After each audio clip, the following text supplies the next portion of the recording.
Trolling social media open చేస్తే చాలు కనిపించేది ఇదే. అయితే ఇక్కడ సాడ్ రియాలిటీ ఏంటంటే చాలామంది నెటిజన్లు దీన్ని ఎంటర్టైన్మెంట్గానే చూస్తున్నారు. ఓ సెలబ్రిటీపై జరిగే ట్రోలింగ్ని కూడా ఎంజాయ్ చేస్తున్నారు, షేర్ చేస్తున్నారు. ఇదే ట్రోలింగ్కు గురైన సెలబ్రిటీస్ మాత్రం తెలియని భయంలోకి జారుకుంటున్నారు.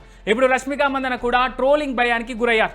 ఇదే విషయాన్ని తనే స్వయంగా ఓ ఇంటర్వ్యూలో చెప్పుకొచ్చారు.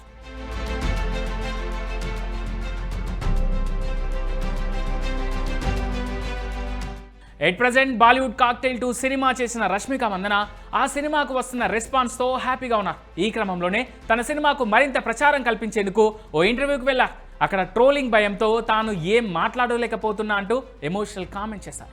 ఎప్పుడు ఏం మాట్లాడాలన్నా భయం వేస్తుంది. మనం ఏం మాట్లాడినా అది వేరే విధంగా వెళ్తుంది.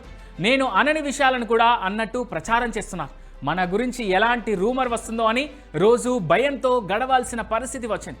సోషల్ మీడియా మంచిదే, కానీ దాన్ని కొందరు తప్పుగా వాడుతున్నారని రష్మిక మందన ఎమోషనల్గా చెప్పుకొచ్చింది ఆ ఇంటర్వ్యూలో. ఇప్పుడు ఈమె మాటలు కాస్త నెట్టింట వైరల్ అవుతున్నాయి. ట్రోలింగ్ సెలబ్రిటీలను ఎలా బాధిస్తుంది అనేది అందరికీ తెలిసేలా చేస్తున్నారు.